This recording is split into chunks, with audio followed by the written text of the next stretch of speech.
교육부와 한국교육개발원이 2018년 대학 기본역량 진단 결과를 발표했습니다. 기독교 계열 대학들은 결과가 불합리하다고 반발하고 있는데요. 그 내용을 취재했습니다.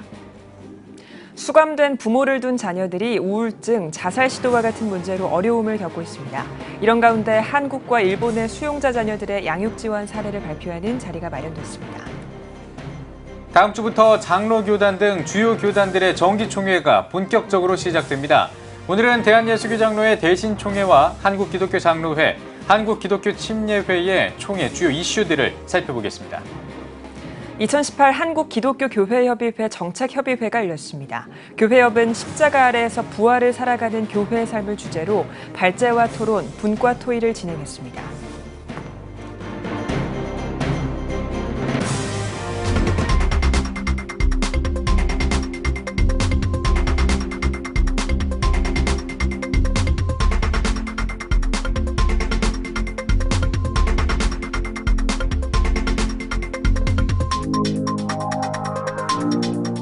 시청자 여러분 안녕하십니까? 9월 5일 수요일 CTS 뉴스입니다. 교육부와 한국교육개발원이 2018년 대학 기본역량 진단 결과를 발표했습니다.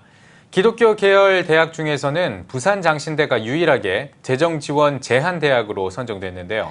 부산장신대가 곧바로 이의 신청을 했지만 결국 받아들여지지 않았습니다. 기독교 계열 대학들은 소규모 대학을 종합대와 같은 잣대로 평가하는 것은 불합리하다고 말합니다. 보도에 최대진 기자입니다. 전국 323곳의 대학을 대상으로 실시한 2018 대학 기본역량 진단 최종 결과가 3일 발표됐습니다.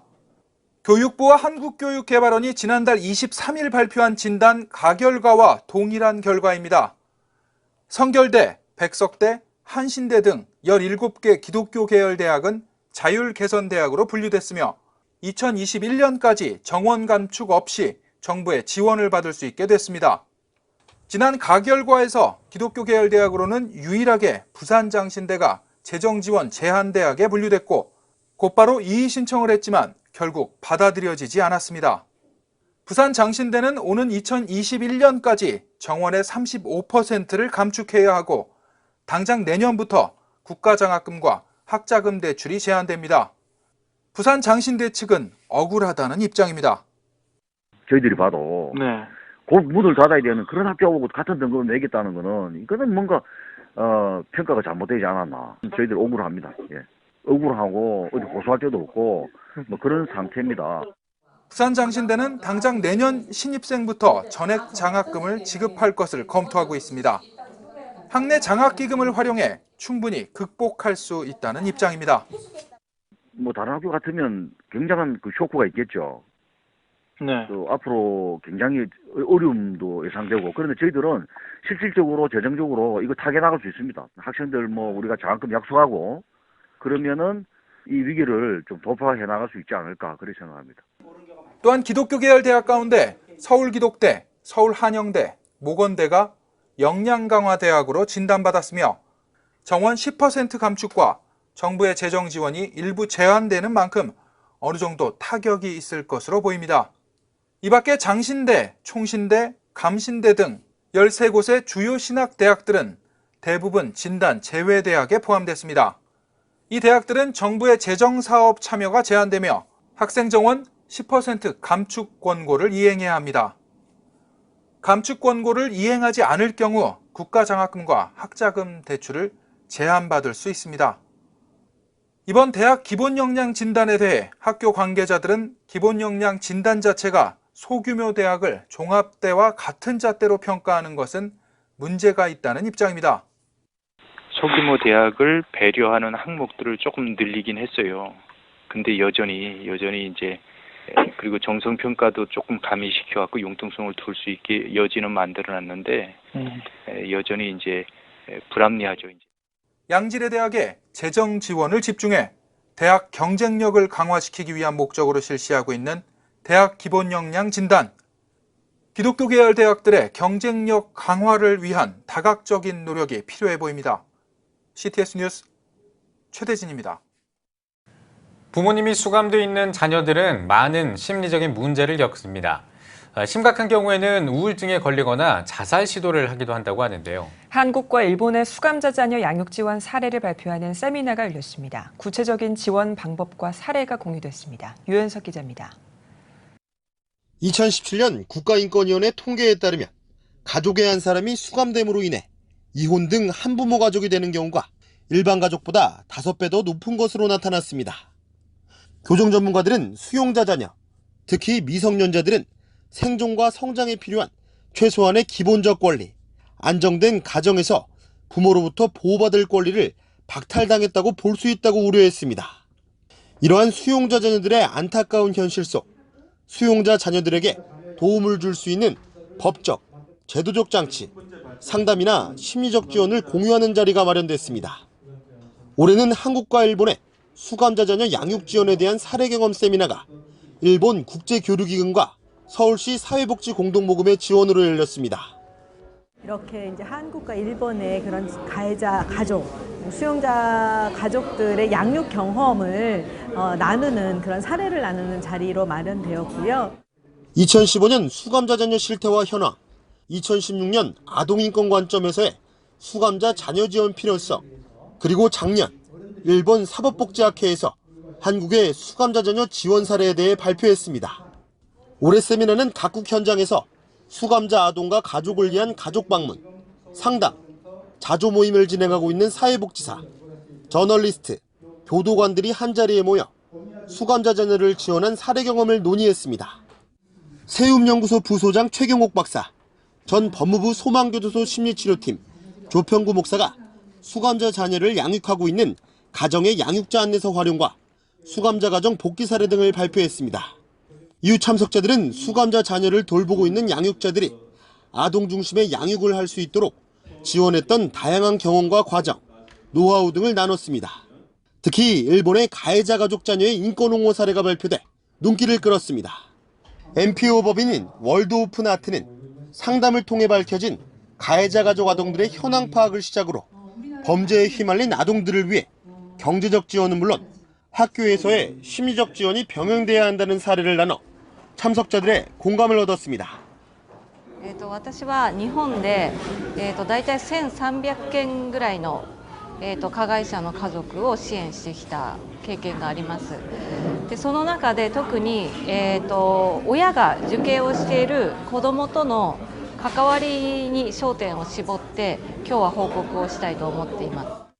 아동복지 실천의 세움은 세미나 이후 지난 3년간의 통합적 개별 지원 경험을 담은 양육자 안내서를 배포할 예정입니다. 수용자 자녀를 직접 돌보고 있는 가족이나 양육자, 수용자 가족의 연계를 돕고 있는 교정 전문가, 수용자 자녀를 만나고 있는 많은 전문가들이 활용할 계획을 밝혔습니다. 일본의 경우들을 한번 저희들이 이제 귀 기울여서 듣고 어떤 것이 우리에게 맞는 것인지, 또 어떻게 하면 좀 더 효율적으로 상호 연대해 가면서 아이들의 보호를 위해서 역할을 할 수 있을 것인지. CTS 뉴스 유현석입니다. 주요 교단들의 정기총회가 다음 주부터 본격적으로 열립니다.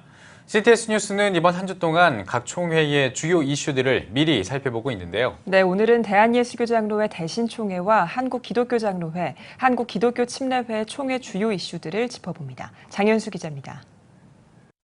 생명, 교회를 살리자를 주제로 오는 10일부터 13일까지 천안백석대학교회에서 열리는 대한예수교장로회 대신총회 정기총회. 최대 이슈는 교단 명칭을 백석으로 하는 안건입니다. 대신총회는 지난 2015년 통합 이후 구 대신과 구 백석 측이 교단 명칭을 놓고 비상대책위원회를 구성하는 등 논란을 겪어왔습니다. 지난 6월 서울고등법원이 다시 한번 예장대신 수호 측의 통합무효 소송에 손을 들어주자 대신총회 내에서는 교단 명칭을 백석으로 바꿔야 한다는 목소리가 높은 상황. 대신과 백석 양측 모두 인정할 수 있는 교단 명칭을 합의하자는 의견도 있어 교단 명칭 변경건이 어떻게 처리될지 귀추가 주목됩니다. 이번 정기총회 총회장 후보로는 동탄 사랑의 교회 이주은 목사, 목사 부총회장 후보에는 송촌 장로교회 박경배 목사, 장로 부총회장 후보에는 심곡 제1교회 김우환 장로가 등록했습니다. 이번 선거에서는 사무총장 선거가 주목을 끌고 있습니다.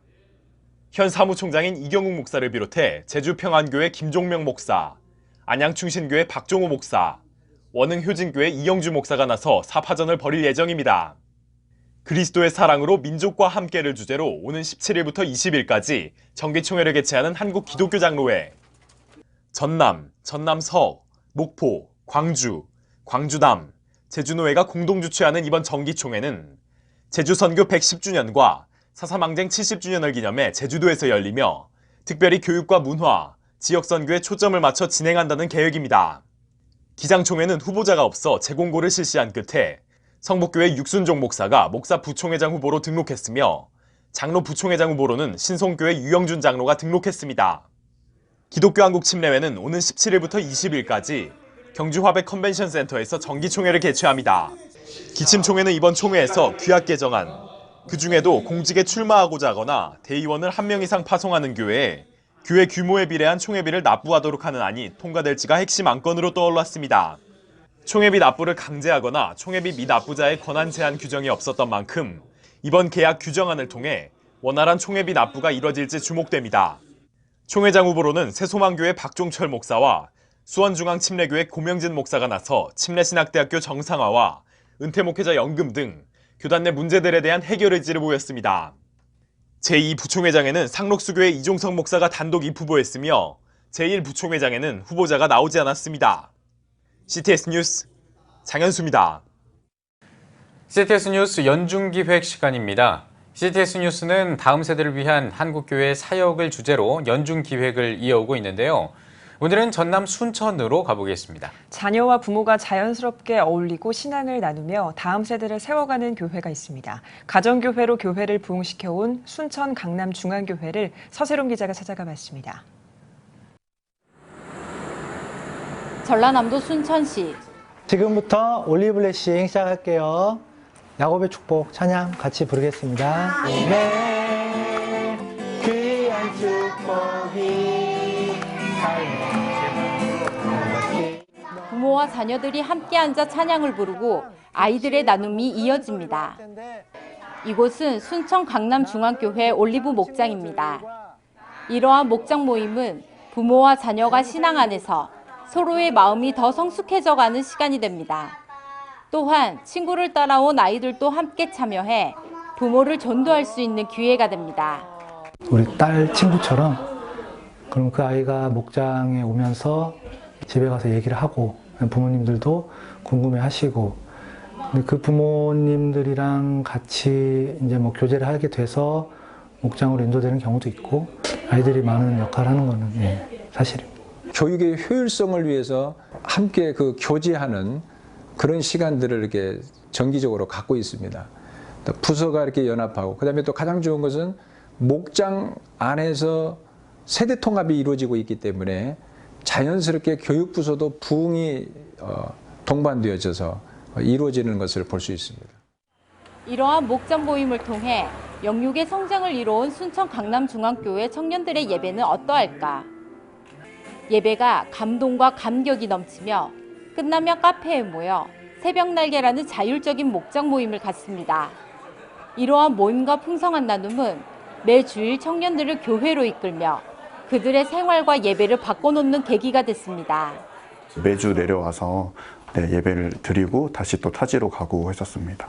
힘든 면도 있었지만 그래도 와서 이렇게 같이 예배하고 또 목장 활동을 했을 때 저한테 부어주신 은혜가 좀 더 컸기 때문에 저는 그래도 그 힘듦으로 느껴지지 않았습니다. 순천 강남중앙교회의 목장 모임은 단순히 나눔만 있는 모임이 아닌 서로가 주 안에서 진정한 한 가족이 되는 과정입니다. 닫혔던 마음을 열고 스스로 모임에 참여하며 하나님과 더 가까워지는 다음 세대를 순천 강남중앙교회를 통해 보게 됩니다. 아울러 순천 강남중앙교회의 가정교회 사역을 담은 CTS 특집 다큐멘터리 주안의 한 가족이 오는 29일과 30일 방영됩니다. 그 삶 속에서 힘든 것들을 그리고 가족들한테도 못 나눈 그런 이야기들을 같이 공감하면서 나눌 수 있는 가족들이 있어서 정말 매주 나눔을 통해서 은혜를 얻고 있습니다. 위기에 처해 있는 한국 교회를 다시 회복할 수 있는 방법은 없는가? 기본으로 돌아와야 된다고 생각합니다.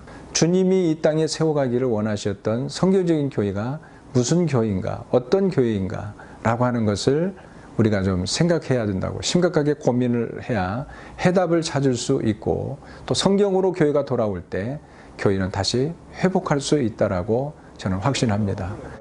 CTS 뉴스 서세롬입니다.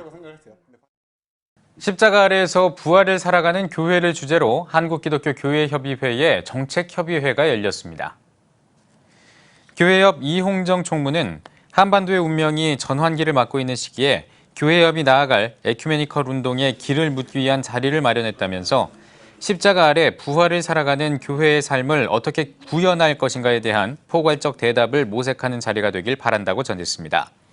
기독교 한국루터회 진영석 총회장의 사회로 시작된 개회 예배는 한국기독교교회협의회 유영희 회장의 설교 등으로 진행됐습니다. 이후 한완상 전 부총리 겸 통일부 장관이 한반도 평화와 선제적 평화 만들기 운동을 주제로 강연했습니다. 대한예수교 장로회 통합총회 여전도회 전국연합회의 창립 90주년을 기념하는 제83회 정기총회가 열렸습니다. 개회 예배에서 설교를 전한 예장통합총회 최기학 총회장은 90주년을 맞아 하나님의 뜻을 이 땅에 실현하기 위해 새 역사를 창조하는 선교 여성이 되길 바란다고 당부했습니다. 여전도회 전국연합회 김순미 회장의 사회로 시작된 일부 감사 예배는 신앙 고백과 한국여전도회 찬양단의 찬양과 기도, 축도로 마무리됐으며 2부는 김마리아상 시상식으로, 3부는 해외연합회 협약식으로 진행됐습니다. 그리스도의 사랑으로 나눔과 섬김의 삶을 실천하며 다가올 미래를 주님과 함께 힘차게 열어나가는 하나님이 이끄시는 새 역사의 주인공들이 다 되시기를 간절히 소망합니다. 이번 정기총회는 임원회와 실행위원회, 각 부서와 70연합회 보고, 특강과 헌신예배 등의 순서로 3일 동안 진행됐습니다. 검찰이 총신대학교 김영우 총장에게 징역 10개월을 구형했습니다. 검찰은 지난 31일에 열린 제6차 증인신문 이후 배임 증제 혐의로 재판을 받고 있는 김영우 총장에게 이같이 구형했습니다. 김 총장은 지난 2016년 예장합동 101회 총회 부총회장 입후보 자격을 얻기 위해 당시 총회장에게 2천여만 원을 건넨 혐의를 받고 있으며 김 총장에 대한 선고 공판은 다음 달 5일에 열릴 예정입니다. 학교 법인 산림동산학원 이사장과 치유상담대학원대학교 총장 취임식이 열렸습니다. 산림동산학원 4대 이사장으로 취임한 정세진 이사장은 하나님의 뜻으로 세워진 학교의 존재 가치가 한국교회와 사회를 살리는 치유상담의 터전이 되도록 노력하겠다고 전했습니다. 이어 치유상담대학원대학교 2대 총장에 취임한 정태기 박사는 창학 정신을 살리고 어느 곳에서 누구를 만나도 상처를 진단하고 치유할 수 있는 전문 인력을 양성하겠다고 전했습니다. 이날 취임식에는 한신대 연규홍 총장과 로고스교회 안성우 목사 등이 참석해 취임을 축하했습니다.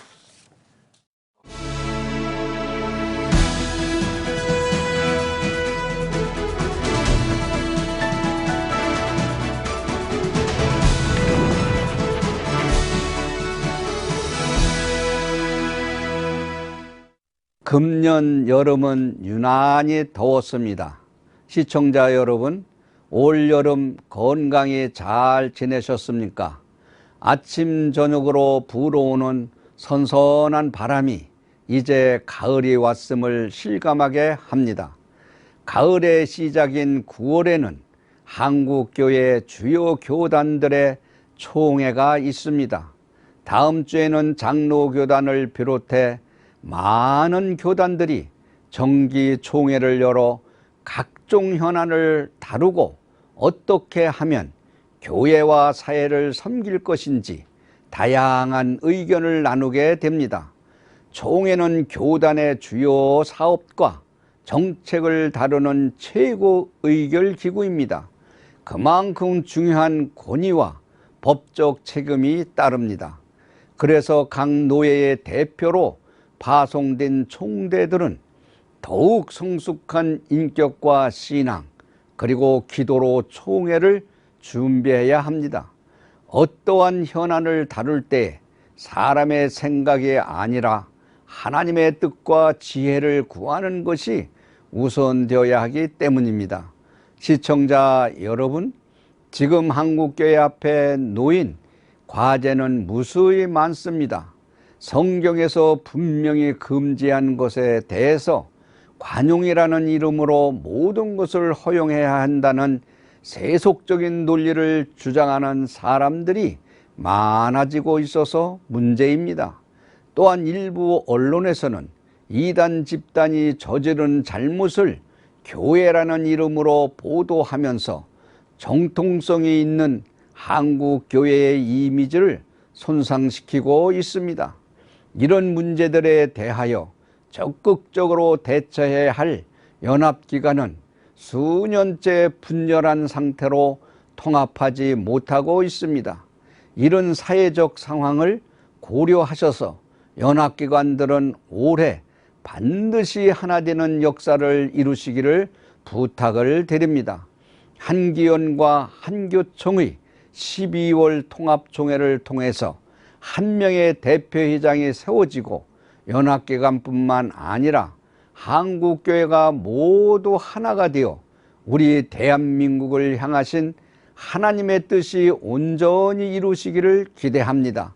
교단들도 마찬가지입니다. 분열의 분열을 거듭한 잘못에 대해서 반성과 회개가 없습니다.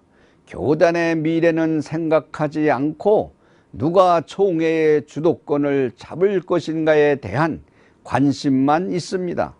이번 총회를 통해서 교회를 지원하고 전도와 선교에 힘쓸 수 있도록 교회의 근본적인 사명에 충실한 총회가 되기를 바랍니다.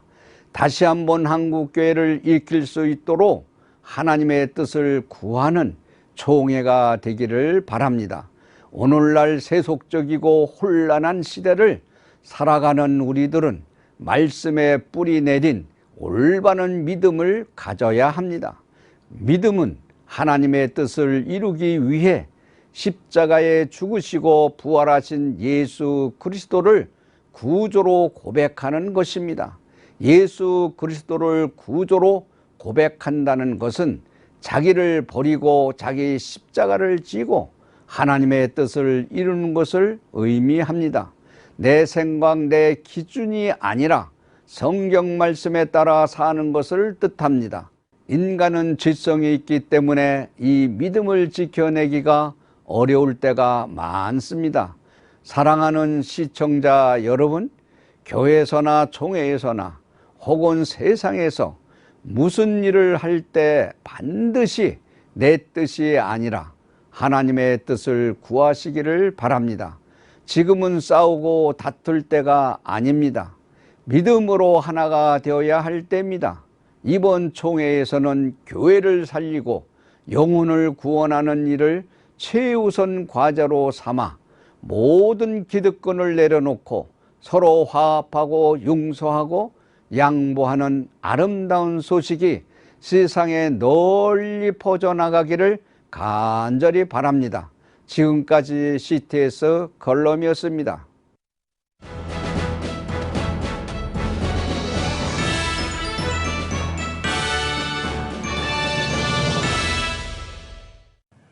전국 각 지역별 네트워크 뉴스입니다. 음성 무국중앙교회가 창립 22주년을 맞아 감사 예배를 드렸습니다. 예배에서 이행규 목사는 생명이 있는 곳이라면 구원의 복음은 계속 전해져야 한다며 창립 22주년을 맞아 음성군 10,000명이 함께 예배드리는 교회 비전 3030을 이루기 위해 더욱 기도하며 나아가자고 당부했습니다. 지금 하나님 앞에서 참 아름답게 건강한 교회로 세워져 가게 하셨습니다. 그래서 우리 음성군 10만 영혼을 품고 기도하면서 우리가 1만 명이 모이는, 그래서 세계 열방을 살리는 교회로 세워져 가기를 앞으로 더 집중하여 사역하려고 합니다. 창립 기념 특별 순서에서는 축하 케이크 커팅식과 후원 기업을 비롯한 교회기관 찬양팀들의 축하 특송이 이어졌습니다. 한국교회 교단 최초의 장로연합체인 대경장로회가 창립 50주년을 맞아 대경장로회 50주년 희년 기념 감사예배를 드렸습니다.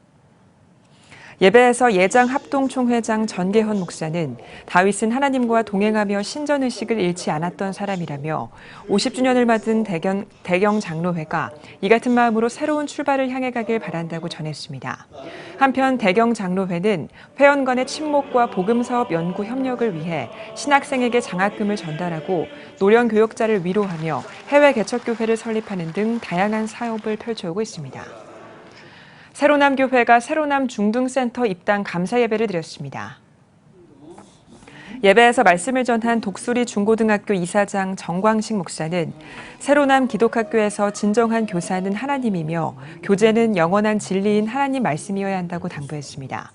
새로남 중등센터는 지하 4층, 지상 10층 규모로 교실 12개와 도서관, 강당, 악기 연주실, 그리고 미술실과 체육관 등을 갖추고 있습니다. 이어 2부에서는 새로남 중등센터 건축 경과 보고와 새로남 기독학교 핸드벨 팀 등 축하 공연이 진행됐습니다. 새로남 기독초등학교에 이어서 중학교 건물을 세우시고 입당할 수 있는 은혜를 허락하신 것을 정말 감사합니다. 우리 교우들이 기도와 헌신한 모든 것이 천국에 귀한 보화가 되어서 다음 세대가 믿음의 영광스러운 세대로 세워질 줄 확신합니다. 한편 새로남 기독학교는 오는 15일 2019학년도 모집 입학 설명회를 개최할 예정입니다. 원주시 기독교 평신도연합회가 주최하는 원주시 기독청년들의 찬양 한마당 축제가 열렸습니다. 원주시 기독교 평신도연합회 회장 최수덕 장로는 아침 이슬 같은 청년들이 일어나 빛을 발해 주님의 영광을 높이는 찬양이 이어지길 바란다고 인사말을 전했습니다. 올해 처음 진행되는 영원 찬양축제에 300여 명의 청년들이 참여했으며 평화의 노래, 여호와께 돌아가자 등 다양한 찬양과 워십 댄스가 마련됐습니다. 기감 중부연회 소속 목회자들의 2019년도 목회 계획을 위한 세미나가 열렸습니다. 개회 예배에서 말씀을 전한 중부연회 윤보환 감독은 진정한 사명자로서 하나님의 말씀대로 주어진 사명을 완성해 나가는 거룩한 사명자와 목회자가 되길 강조했습니다. 매년 9월이면 매년 목회 계획을 세우는 기간이 요 주간입니다. 작년엔 종교개혁 500주년으로 설교에 대한 목회 계획을 했는데 올해는 신사참배 80년 회개하는 것, 그 회개를 잘해서 교회가 성장하는 일들에 대한 목표를 세우는 것이 이번 목회 계획의 아름다운 모임입니다. 목회와 교회 성장을 주제로 열린 2019년도 목회계획 세미나에는 찬양과 설교, 선교 등 각 분야 강사들의 강의가 진행됐습니다. 가평 기독교연합회가 주최하는 가평군 조찬기도회가 열렸습니다. 말씀을 전한 기독교대한감리회 전용재 전 감독회장은 기독교는 국경이 없지만 기독교인에게는 나라가 있다며 하나님께서 허락하신 나라 그리고 지역을 위해 기도하는 것은 이 땅에서 하나님의 주권을 인정하는 것이라고 강조했습니다. 한편 이날 기도회 후에는 김성기 가평군수를 비롯해 전 농림부 장관 김영진 장로 등이 축사를 전했습니다. 가평 기독교연합회는 매월 첫째 주 월요일 가평 지역 교회와 기업, 단체장들과 함께 정기적인 기도 모임을 가질 예정입니다. 상계감리교회가 축복의 맥을 관통하라라는 주제로 가을맞이 심령 부흥성회를 열었습니다. 성회에서 강사로 나선 분이엘교회 유병용 목사는 우리가 보기에 이룰 수 없더라도 돕는 자인 성령님을 날마다 사모하며 나아갈 때 하나님의 일하심을 경험할 수 있다고 강조했습니다. 상계감리교회는 올해로 창립 60주년을 맞아 오는 11월 새성전 입당을 준비하고 있으며 빛 대신 주님이 중심이 되는 교회라는 뜻을 담은 빛 가운 교회로 개칭하고 지역을 섬기는 데 앞장설 계획입니다. CTS 콜링가 진행자 브라이언 박 목사를 초청한 부흥회가 의정부 제1교회에서 열렸습니다. 브라이언 박 목사는 하나님께서 우리를 향해 가지고 계신 특별한 뜻에만 집중하는 것이 아니라 일반적인 뜻에도 우리가 움직여야 한다며 믿음의 전환을 통해 세상이 아닌 예수님만 붙잡고 나아갈 때 아버지께서 책임지시는 삶이 시작된다고 강조했습니다. 이어 성도들과 회개와 치유를 위한 기도를 드리고 CTS 영상선교 후원을 약정하는 시간을 마련했습니다. 잠시 후 뉴스 더 보기 시간에는 최근에 발표된 대학 기본 역량 진단 결과에 대한 기독대학교의 대응 방안에 대해서 이야기 나눠보겠습니다. 백석대학교 송기신 부총장님과 한세대학교 신영기 기획처장님과 함께하겠습니다. CTS 뉴스 잠시 뒤에 뵙겠습니다.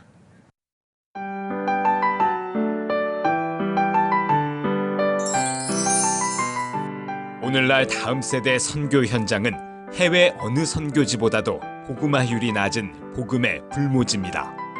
한국교회 청소년이 급격히 감소하는 상황에서 교회 학교는 물론 다음 세대를 향한 선교적 접근이 너무나 어렵습니다.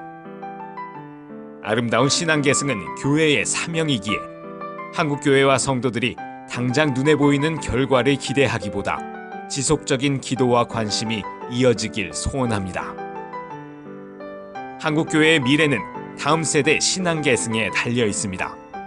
예수 그리스도의 은혜와 하나님의 사랑이 자라나는 다음 세대와 함께 하기를 기도합니다. 다음 세대, 대한민국의 희망입니다. 이 캠페인은 대한예수교 장로회 통합총회와 함께합니다.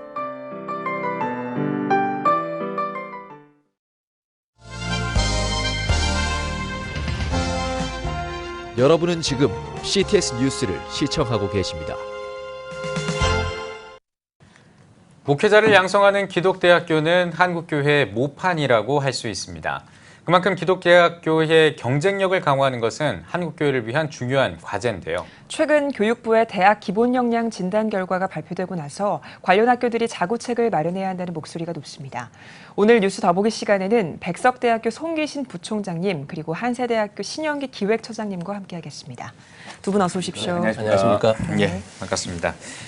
자, 먼저 송 교수님께 질문을 좀 드리겠습니다. 먼저 이번 발표 결과에 대해서 이야기하기 전에 이게 뭔지 대학 기본 역량 진단 이게 뭡니까? 네, 그 대학 기본 역량 진단이라고 하는 것은 교육부와 한국교육개발원이 대학 교육의 그 기본적인 역량을 측정하기 위한 평가 지표를 적용을 해서 각 대학들을 그 진단 평가를 한 것으로 지난 8월 23일 날 그 결과를 발표했습니다. 그 진단 항목을 보면 발전 계획 및 성과, 그리고 교육 여건 및 대학 운영의 건전성, 그리고 이제 수업 및 교육 과정 운영, 학생 지원, 교육 성과 등으로 이렇게 구성이 되어 있습니다.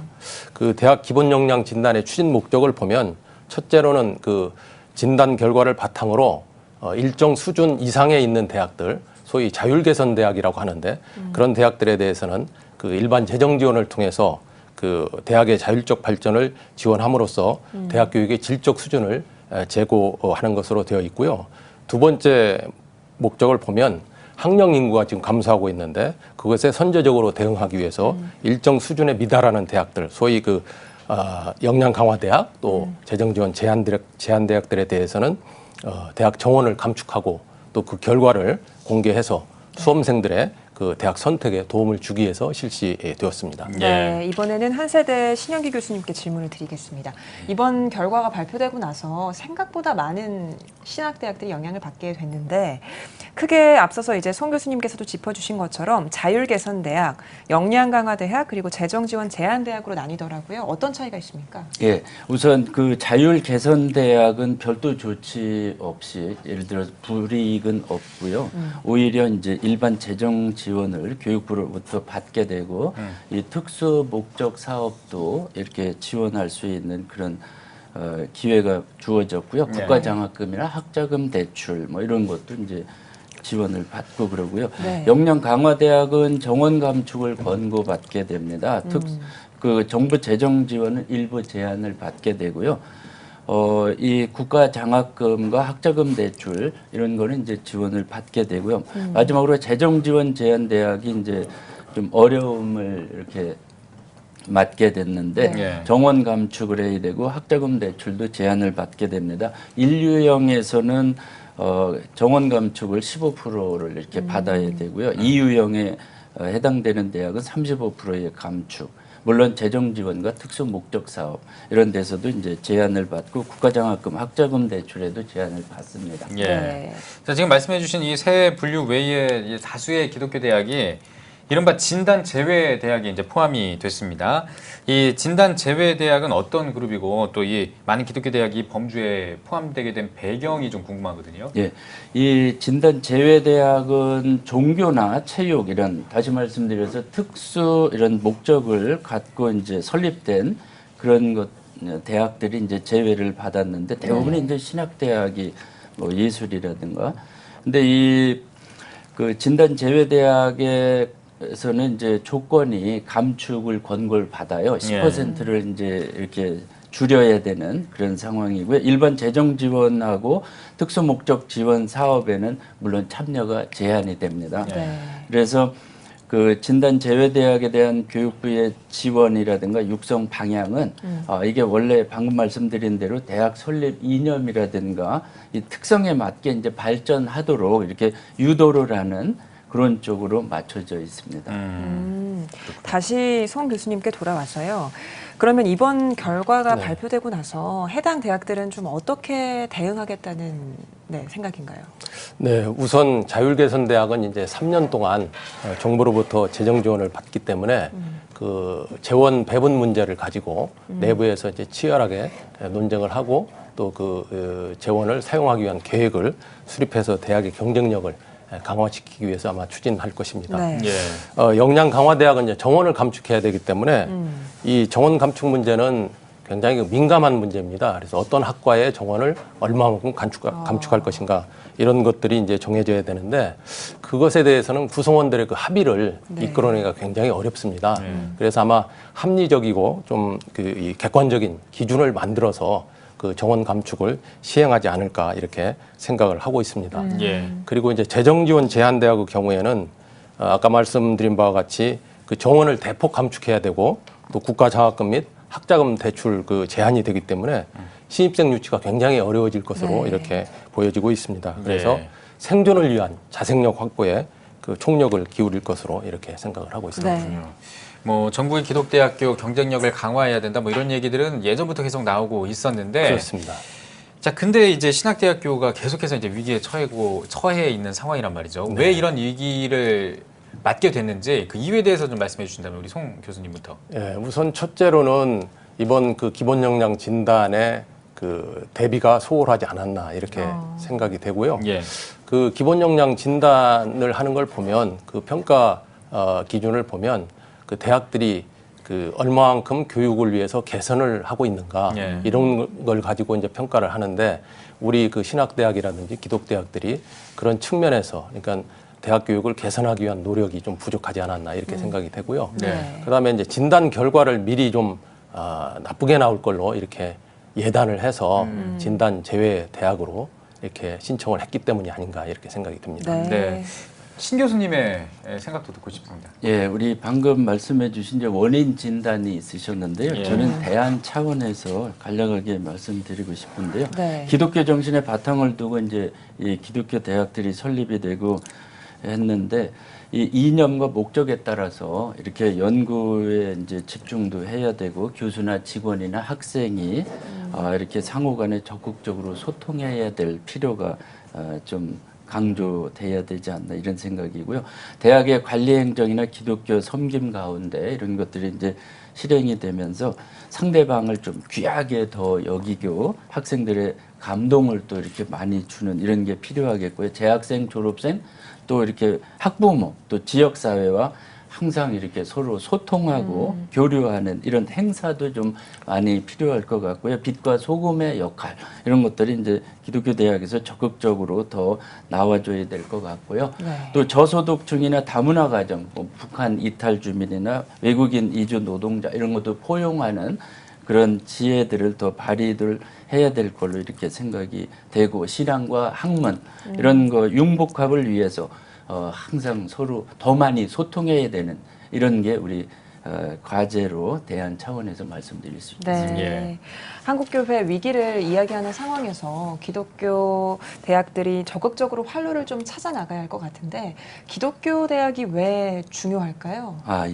그동안 이제 우리 한국 기독교의 부흥을 위해서 이 기독교 대학의 역할이 굉장히 크지 않았습니까? 그래서 이 신학과를 중심으로 목회 현장의 교역자와 또 선교사들의 노력 속에서 그동안에 많은 인재 양성이 이루어졌고요.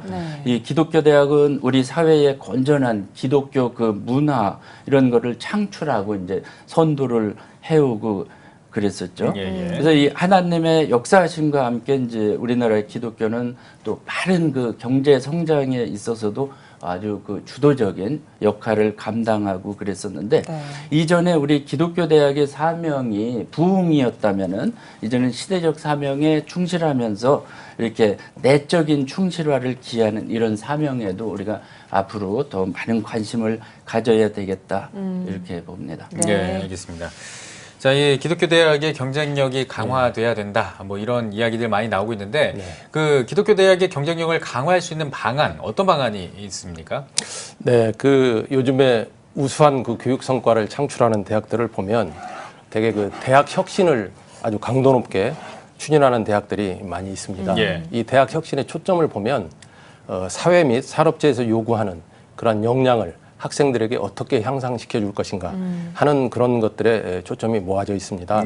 그래서 우리 기독교 대학들에서도 기독교 정체성 또 기독교 가치관 교육을 기반으로 하되 사회 및 산업체에서 요구하는 그런 핵심 역량, 특히 요즘에 이제 4차 산업혁명 시대에 필요한 창의성 또 융복합 역량 이런 것들을 향상시키기 위한 그런 혁신적인 그런 교육 시스템을 구축해서 운영할 필요가 있다고 이렇게 생각을 하고 있습니다. 네. 이번 발표에서 두 학교 교수님들께서 계신 백석대학교와 한세대학교는 긍정적인 평가를 받았거든요.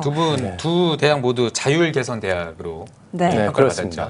그래서 구체적으로 이 두 학교는 어떤 대학 경쟁력 강화를 위한 어떤 방안들을 가지고 있는지 좀 궁금한데 먼저 백석대부터 듣겠습니다. 네, 우리 대학은 지금 기독교 인성교육을 기반으로 해서 우리 학생들의 그 역량, 그러니까 특히 사회 및 산업체에서 요구하는 그런 역량들을 향상시키기 위해서 역량 중심 교육 시스템을 구축해서 운영을 하고 있습니다. 그 기독교 인성교육 측면에서도 보면 단순히 채플이라든지 또 기독교 인성 교과목만 이렇게 이수해야 되는 게 아니고 기독교 세계관 교과목이라고 하는 것을 개설해서 운영을 하고 있는데 그것은 뭐냐면 각 전공 분야에서 기독교적인 가치관을 어떻게 구현을 해 나갈 것인가 하는 것을 가지고 전공 교수님들이 직접 학생들한테 교육하는 그런 내용이 되겠습니다. 그리고 이제 실천적인 봉사 역량이라든지 또 섬김 리더십 역량 이런 것들을 이제 배양하기 위해서 인성개발원을 설치해서 운영을 하고 있습니다. 특히 그 매년 여름방학과 겨울방학에 보면 그 전국에 있는 아동복지 시설에 있는 아동들을 데려다가 우리 학생들이 기독교적인 가치관과 비전을 심어주기 위한 그런 캠프도 진행을 하고 있습니다.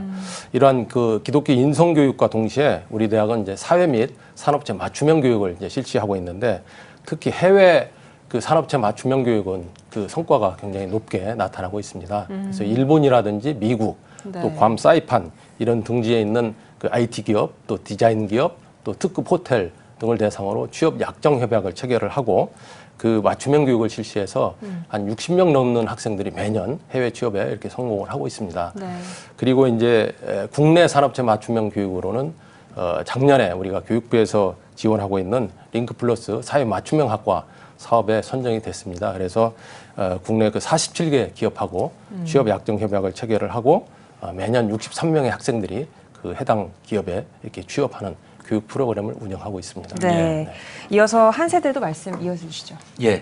이번 그 평가에서 가장 중점을 뒀던 게 이 학생과 또 교직원, 그러니까 교수와 직원 이런 3자가 얼마만큼 똘똘 뭉쳐서 추구하는 그 교육의 목적을 잘 달성해 가느냐 이런 데 이제 중점을 많이 둬서 그런데 어떤 그 갈등이나 이런 게 나왔을 때 이제 굉장히 치명적인 이런 페널티를 받고 그런 걸로 나왔습니다. 그래서 이 급변하는 대학 환경에 급속한 그 환경에서 우리가 살아남기 위해서 저희 한세대학교 같은 경우에 이제 수요자 중심의 학과를 최대한 개설해서 운영을 하고 있고요. 졸업 후에 사회에서 필요로 하는 그런 지식을 가르치기 위해서 이렇게 교육 과정을 이제 정기적으로 이렇게 개편도 하고 있고요. 저희가 언제든지 이렇게 학생들이 다전공을 이수하도록 그렇게 다양한 기회를 제공하고 또 이 노동부에서 이제 지원을 받아서 이 일자리 센터를 구축해서 진로와 취업 정보를 학생들에게 원스톱 서비스로 이렇게 제공하고 있고 그렇고 1년 후에 자유롭게 1학년만 맞추면 이렇게 자유롭게 전과를 할 수 있도록 그런 기회를 부여하고 있고요. 뭐 영어 졸업 인증제, 뭐 중국어 졸업 인증대, 또 30시간 이상의 사회봉사 이런 거를 이렇게 졸업 인증제를 시행하고 있고 언제든지 외국의 자매 대학에 또 이렇게 유학도 할 수 있고요. 또 회사에 이렇게 곧바로 적용할 수 있도록 이런 국내외 인턴십 제도 이런 거를 활발하게 시행을 하고 있습니다. 예, 알겠습니다. 자, 이제 곧 뭐 수험생들의 수시 전형이 시작이 되는데 많은 크리스천 학생들 또 학부모들이 참 촉각을 곤두세우고 있을 것 같습니다. 이제 신학대학교에서 일을 하고 계시니까 그 대표를 하고 계시니까 어떤 조언을 좀 주실 수 있을까요? 좀 굉장히 좀 궁금해하고 계실 것 같은데. 예. 저희 한세대학교 교육 이념은 이제 기독교 정신의 바탕을 두고 의, 진리, 사랑 이것을 실천을 해나가고 있습니다. 그래서 한세대에는 이렇게 주님의 뜻 안에서 아주 풍성한 그런 전문 지식과 아름다운 신앙을 키우는 여기에 이제 교육 이념의 목적을 두고 추구를 해나가고 있습니다. 그래서 저희 한세대는 이제 2019년 수시 모집에서 이렇게 전체 인원의 60.1%를 선발을 하는데 원서 접수 9월 10일부터 14일까지 또 일반 전형 206명 선발하고요. 또 이렇게 일반 전형 이외에 이제 학생부 우수자 전형 뭐 이런 거 또 이렇게 특성화 고교 출신 전형 이런 걸로 나눠서 이제 선발을 하고 있습니다. 네, 알겠습니다. 우리 송 교수님도 조언을 좀 해주시죠. 네. 수험생들에게 조언해 드릴 말씀은 우선 그 대학이 자기의 비전과 꿈을 실현시켜 갈 수 있는 대학인가 하는 것을 잘 판단할 필요가 있다고 생각을 합니다. 특히 이제 건학 이념이라든지 또 교육 과정, 또 교수진, 또 교육 시설, 교육 여건 이런 것 등을 이제 잘 분석을 하고 판단을 해서 이 대학이 정말 자기에게 맞는 대학인가, 또 하나님으로부터 받은 그 사명을 감당해 나가는데 필요한 역량을 키울 수 있는 대학인가를 잘 판단하는 것이 중요하다고 이렇게 생각을 합니다. 네, 알겠습니다. 네, 오늘 뉴스 더보기 시간에는 백석대학교 송기신 교수님 그리고 한세대학교 신영기 교수님과 함께 이야기 나눠봤습니다. 두 분 오늘 귀한 말씀 고맙습니다. 고맙습니다. 감사합니다.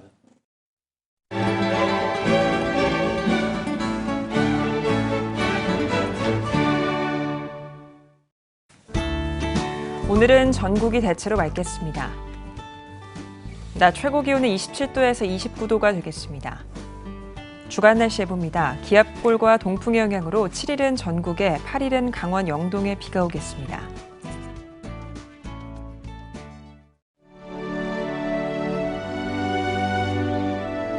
백만인 기도운동에 새롭게 참여하신 분들입니다.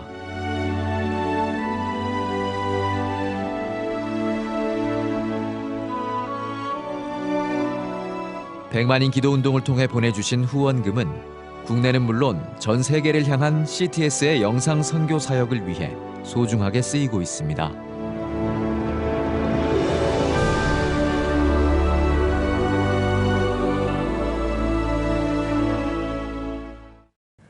CTS 뉴스 오늘 순서 여기까지입니다. 시청해주신 여러분 고맙습니다.